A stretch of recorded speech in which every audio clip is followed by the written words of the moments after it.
ሰላም እንዴት ናችሁ? መሰረት ወርቅነህ ነኝ።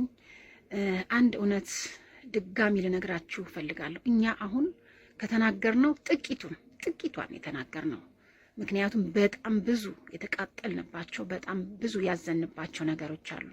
በለቅሶ ላይ ብዙ ነገሮች አልፈናል፣ ብዙ ችለናል፣ ብዙ አድርገናል። እኛ ያሳደገችን እናታችን ምግብ አብልታ ነው የምትገርፈን። እኛ ስንቀጣ መጀመሪያ ነገሮች ተስተካክሉልን ነው የምንደረገው። እኛ ጨዋን ያሳድገን በክብር ነው ያደግነው።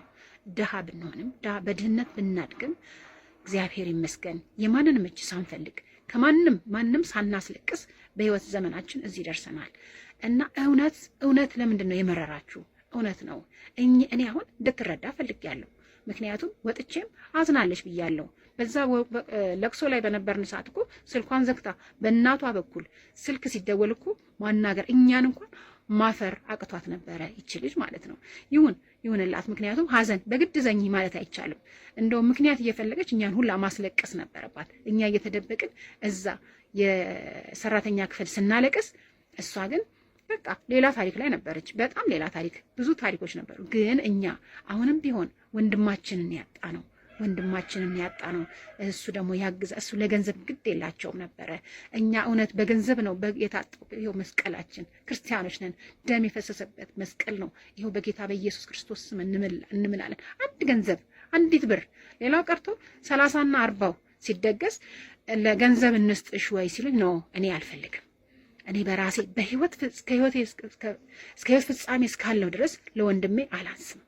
ባጣ ቆሎ እሰጥለታለሁ፣ አልፈልግም እኔ ያልኩትኝ። እሷ ግን ሁሉን ነገር ከኮሚቴው ትጠብቅ ነበረ። ብዙ ነገር ራሱ ከሄደ በኋላ ውስጥ እዛ ብር ከተሰበሰበ በኋላ ራሱ እዛ እስቲ ልካ እንኳን ለዚህ ልጅ ነፍስ ይማር አላስባለችለትም።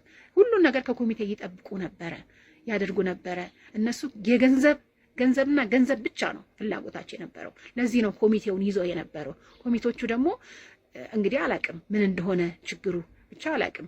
እነሱ በሙሉ ይሄ ልጅ በህይወት ተከፍቷል። ከዛ በኋላ ደግሞ እኛ በህይወት ያለን ሰዎች ነን፣ ነፍስ ያለን ሰዎች ነበር። እዛ ጋር ነገሮች ሁሉ ሲደባበሱ ነበር። ለምን ይሆናል? ለምን ይደረጋል? እኔ ይሄ ልጅ ነፍስ ይማር አላለችውም። አትቀብርም ብያለሁ። አትቀብሪያትም እዚህ ብዬ በስንት መከራ ነው እሺ ብዬ ለስለስ ብዬ። ምክንያቱም ሌላ ሰው ቢሆን ኖሮ እነዚህን ሰዎች ደብድቦ ነው ከዛ የሚያስወጣቸው የነበረው። እኛ ግን ጨዋን ያሳደገን ግን ከአቅም በላይ እኛ አሁን ብዙ መናገር የማንፈልጋቸው እነሱን ሰው ጥንብር ኩሳቸውን የሚያደርግ ክፉ ነገሮች የሰሩ እዛ ተቀምጠን በሀዘናችን ጊዜ ያየናቸው በጣም የሚያስጠሉ ቆሻሻ ነገሮች አሉ።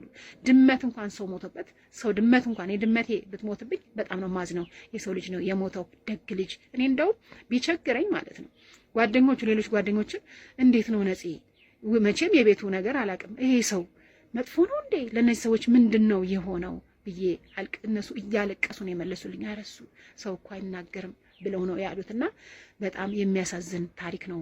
እናንተ ግን ማንም የዓለም ሕዝብ ፊቱን ቢያዞርብኝ እኔ ወንድሜን እንደገደልኩት ነው የሚሰማኝ። ምክንያቱም እዛ ጋር ጥሩ ናት ብያለሁ፣ ግን ጥሩ ናት ያልኩት ለሷ ነው። ታውቃለች ጥሩ እንዳልሆነች።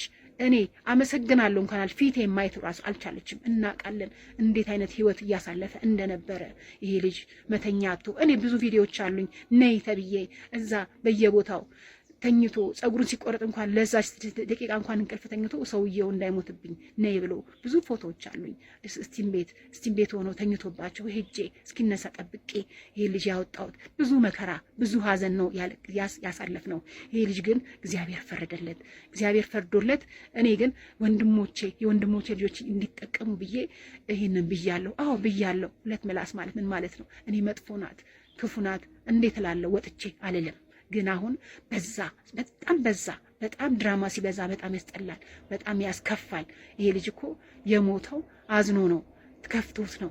እኛም አልተረዳውም። ምክንያቱም ከመጀመሪያ ጀምሮ እኛን ለማለያየት ፈልገው ነበር። ሲታመም ነው የቀረብ ነው። እኛም ሲታመም ነው ሲያዝን ነው የቀረብ ነው። ይሄ ልጅን ተጫውተውበታል። እኛ ጋር ከቀረበ በኋላ እኮ መኪና እንዲገዛ አድርገነዋል። ይሄ ልጅ ብዙ ነገሮችን ቀዳዳዎችን እየሸፈነ ህይወቱን ለማሸነፍ ፈልጎ ነበረ፣ ጓጉቶ ነበረ። ግን አሁን በሞቱ ላይ ሲሳለቁበት በጣም ነው የሚያሳዝነው።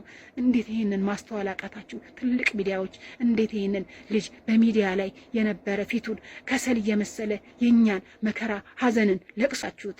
እኛ እኮ እሱ ነው ተጎድቷል። አሁን እነዚህ ሰዎች ይበቃቸዋል። ይህን ያህል ካገኘች በቂ ነው። ከዚህ በኋላ ገንዘብ አይሰብሰብበት ነው ያልነው። በቃ ያልነው። ምክንያቱም በዙሪያው ያሉ ሰዎች ስናያቸው አስመሳይና ውሸታሞች ናቸው። እና ይሄን ልጅ እንደገና ከሞቱም በኋላ በስሙ ሊጠቀሙበት ስለፈለጉ ነው። ስራውን ሊወርሱ ስለፈለጉ ነው። ነገሮችን ሁሉ ከስር ከስር እየተቀበሉ እኛን አለያይተው እኛን ዞር በሉ ብለው እሷን ይዘው ውክልና ይዘው እኛን ለማዋረድ እኛን ለማድረግ እየፈለጉ ነው። ማንም ወንድ ቢሆን ማንም፣ ይሄ እኮ ደማችን እኮ ነው፣ ስጋችን እኮ ነው። ይሄ ልጅ ከፍቶት እኮ ነው ይሄ ነው ብሎ ከልቡ ሳይናገር የሞተ ልጅ እኮ ነው። እና ይሄ ማለት ምንድን ነው?